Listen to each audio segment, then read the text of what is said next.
Bonjour chers auditeurs de Bassin Channel. Aujourd'hui j'ai le plaisir d'être avec un coach, Évrard Borroy-Eustache. Alors bonjour Évrard. Bonjour tout le monde. Alors vous êtes coach dans la région bordelaise et vous allez nous parler un petit peu plus des domaines dans lesquels vous exercez, qui sont variés. Je vous laisse en parler mieux que moi. Alors oui, effectivement, je suis coach. Être coach, en fait, c'est très varié. C'est une profession qui est très large. On peut avoir des coachs qui sont des love coach par exemple, qui font du coaching dans un domaine spécifique qui est préparer, entraîner, favoriser les rencontres. Donc on appelle ça des love coach.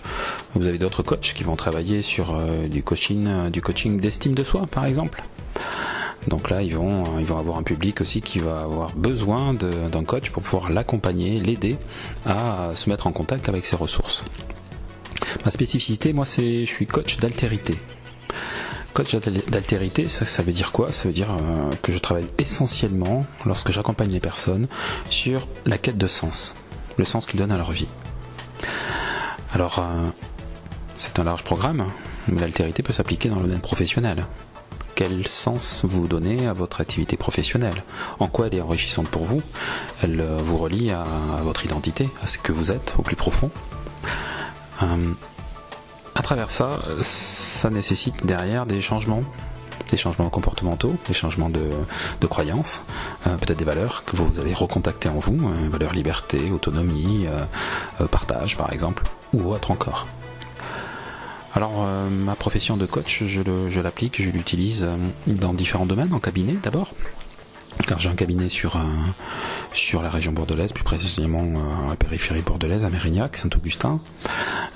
Je pratique également le coaching en entreprise.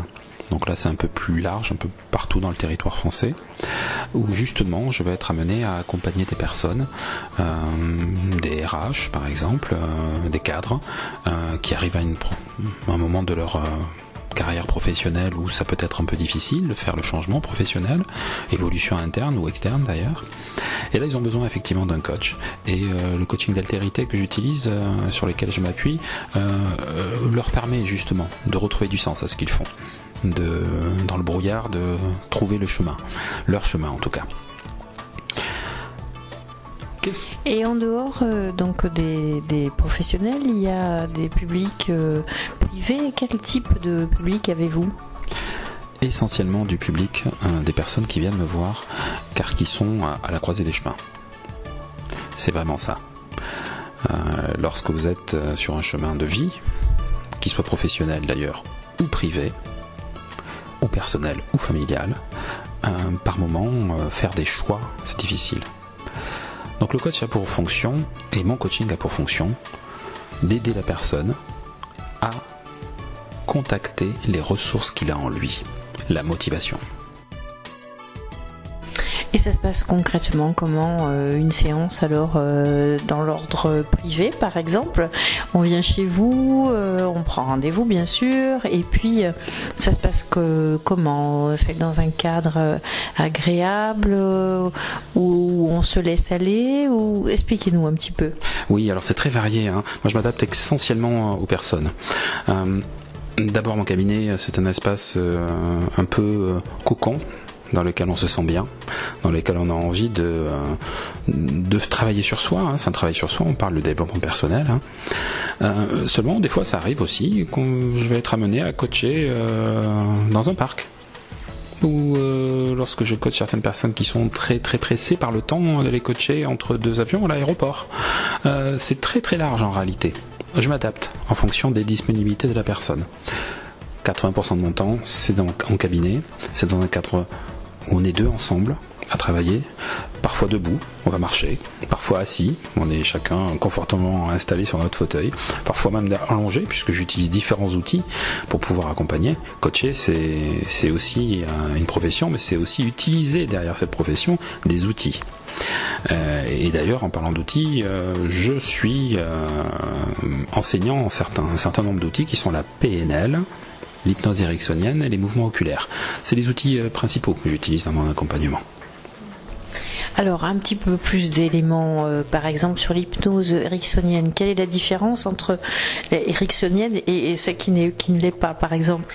Oui, alors ça c'est très intéressant, c'est une question qu'on me demande souvent. Quelles sont les différentes formes d'hypnose? L'hypnose ericksonienne est l'hypnose moderne. Elle date de sa création, de Milton Erickson, dans les années 70. Mais bien avant, bien évidemment, l'état de transe hypnotique, on parle d'état de transe hypnotique, d'état modifié de conscience, existait quelles que soient les civilisations et quels que soient les temps. On aura même retrouvé des hiéroglyphes qui donnaient des dessins de séances d'hypnose. Donc c'est très ancien en réalité. On parle là donc d'hypnose ancienne, celle qu'on connaît, qu'on voit à la télé par exemple, c'est l'hypnose qu'on appelle l'hypnose directive, où la personne qui va faire la séance d'hypnose en collectif à la télé, qui va faire fermer les yeux aux gens, les faire se mettre à faire le poirier ou je ne sais quoi, c'est une hypnose directive. Donc la personne qui dirige là est en position très haute. Il va donner des injonctions, des ordres, pour que la personne parte dans un état de transe. Ça c'est l'ancêtre de l'hypnose moderne qui est l'hypnose ericksonienne. L'hypnose ericksonienne est beaucoup plus permissible, c'est-à-dire qu'on est dans une posture dans laquelle l'accompagnant, celui-là qui va faire la séance d'hypnose, est à l'écoute et en position basse, c'est-à-dire qu'il va suggérer. Car l'hypnose, ce n'est ni plus ni moins que l'art de suggérer. D'accord. Et dans les autres outils que vous avez, vous pouvez en parler un peu plus ? Alors j'utilise aussi un autre outil qui est merveilleux, c'est la PNL, la programmation neuro-linguistique. La PNL et l'hypnose, c'est un petit peu le pile et le face d'une même pièce. Ils sont très proches en réalité. La PNL elle travaille sur la partie consciente, donc c'est des exercices conscients où on va poser des questions, inviter la personne à se mettre à la place de l'autre, prendre du recul par rapport à une situation compliquée ou émotionnellement difficile. C'est un peu la même chose, mais plus sur une autre forme de ressource, la ressource inconsciente. Donc c'est le pile et le face d'une même pièce en réalité. Je les utilise indifféremment, des fois dans une même séance. D'accord, donc vous oscillez entre l'un et l'autre.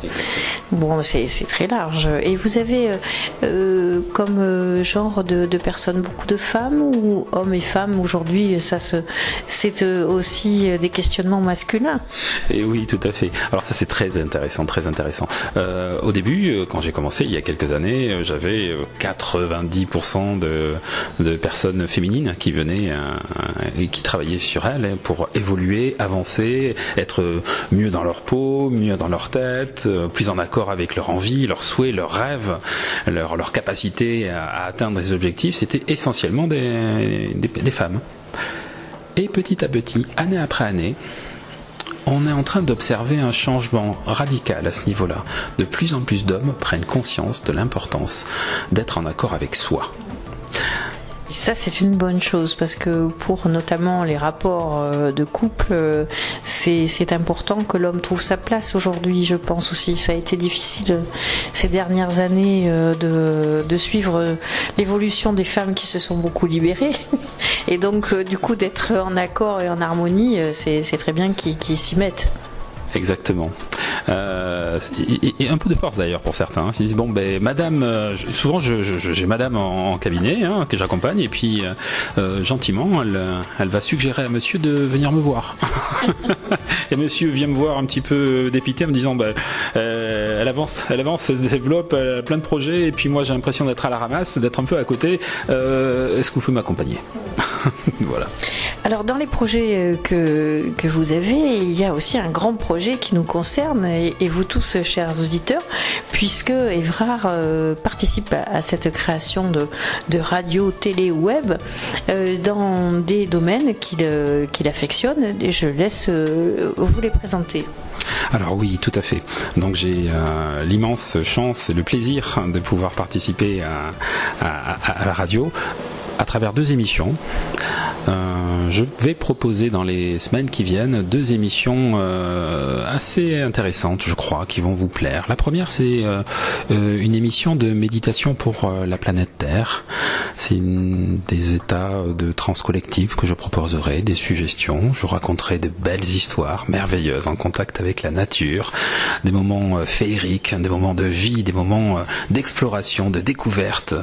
Je suis très impatient de pouvoir réaliser ces émissions-là, car je trouve que ça va être, à mon avis, aussi merveilleux que ce que l'on peut vivre en séance d'hypnose, d'ailleurs, par exemple. C'est la première émission. La deuxième émission, qui s'intitule « Coachez-vous », va être une émission dans laquelle je vais faire appel à énormément d'invités. Il y aura un invité par émission, à vrai dire, avec tout un panel de praticiens, de coachs également, de thérapeutes également, qui viendront pour vous faire découvrir leur approche. Car j'ai envie de dire, il y a autant d'outils, et dans chaque outil, autant de manières de les utiliser. Donc c'est ça qui est assez extraordinaire. Vous pourrez découvrir ainsi comme ça de la sophrologie, du reiki, de l'énergétique, mais également de la PNL, de l'hypnose également. Vous pourrez découvrir énormément d'approches diverses et variées, à travers les couleurs, à travers les sons également. Ça sera assez intéressant puisque vous aurez la possibilité de découvrir à travers le praticien ou la praticienne que j'inviterai un outil, et puis je donnerai des compléments en plus. Voilà. Eh bien Yves Rare, on est impatient de rencontrer donc toutes ces émissions nouvelles et de vous retrouver pour une explication peut-être plus approfondie de votre art de coacher nos auditeurs. Et je vous dis à très bientôt. À très bientôt. Je vous dis à bientôt.